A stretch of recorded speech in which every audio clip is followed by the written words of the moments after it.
നമസ്കാരം. Raf talk ഫുട്ബോളിലേക്ക് അവർക്കും സ്വാഗതം. ബോസാണ്, പിതാവാണ്, ഫ്രണ്ടാണ്, കോച്ചാണ്. ആഞ്ചലോട്ടിയെക്കുറിച്ച് കിലിയൻ എംബാപ്പെ പറയുകയാണ്. തീർച്ചയായിട്ടും റയലിൽ ആഞ്ചലോട്ടി ചരിത്രം കുറിച്ചിട്ടുണ്ട്. ഇപ്പോൾ 1-2 കളികൾ തോൽക്കുമ്പോൾ അദ്ദേഹത്തെ സാക്ക് ചെയ്യണമെന്ന് പറഞ്ഞു വരുന്ന കുറേ ആളുകളുണ്ടല്ലോ, അവർ കേൾക്കണം കിലിയൻ എംബാപ്പെ പറയുന്നത്. എംബാപ്പെ മാർക്കൊക്കെ നൽകിയിട്ടുള്ള ഇൻ്റർവ്യൂവിൽ വിശദമായിട്ട് ആഞ്ചലോട്ടിയെക്കുറിച്ച് പറയുന്നത്. അദ്ദേഹം പറയുന്നു, ആഞ്ചലോട്ടി എന്ന് പറഞ്ഞാൽ എല്ലാം അദ്ദേഹത്തിലുണ്ട്. ബിറ്റ് ഓഫ് എവറിത്തിങ് എന്ന് പറയാം.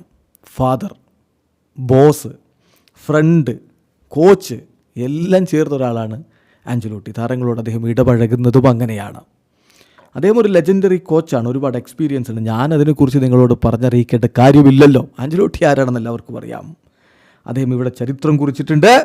അദ്ദേഹത്തിന് അത് തുടരുകയും വേണം. സോ ഞങ്ങൾ ഹാപ്പിയാണ് അദ്ദേഹത്തിൻ്റെ കീഴിൽ കളിക്കുന്നതിൽ ഏതാണിപ്പോൾ കിലിയൻ എംബാപ്പെ പറഞ്ഞത്. അത് തന്നെയാണ് റയലിൻ്റെ ഒരു ശക്തിയും. ആഞ്ചലോട്ടിക്ക് അറിയാം ഈ താരങ്ങളെ എങ്ങനെ ഉപയോഗപ്പെടുത്തണം. അതിപ്പോൾ ഒരു ഫാദറിൻ്റെ സ്നേഹം കൊടുത്തിട്ടാണെങ്കിലും, ഒരു ബോസിൻ്റെ പോലെ കാർക്കശ്യത്തിൽ നിന്നിട്ടാണെങ്കിലും, ഒരു ഫ്രണ്ടായിട്ട് കൂടെ നിന്ന് കാര്യങ്ങൾ സംസാരിച്ചിട്ടാണെങ്കിലും, ഒരു കോച്ചായിട്ട് കാര്യങ്ങൾ വിശദീകരിച്ചിട്ടാണെങ്കിലും, എങ്ങനെ വേണമെങ്കിലും ഈ താരങ്ങളോടൊപ്പം ഇടപഴകാൻ അദ്ദേഹത്തിന് കഴിയുന്നു എന്നത് തന്നെയാണ് അദ്ദേഹത്തിൻ്റെ ഏറ്റവും വലിയ സക്സസ്. അത് തന്നെയാണ് റയലിൻ്റെ പ്രതീക്ഷയും. വീഡിയോ അവസാനിക്കുന്ന ഫുട്ബോൾ ലോകത്തെ കൂടുതൽ വിശേഷങ്ങളുമായി റാഫ് ടോക്സ് എത്താം.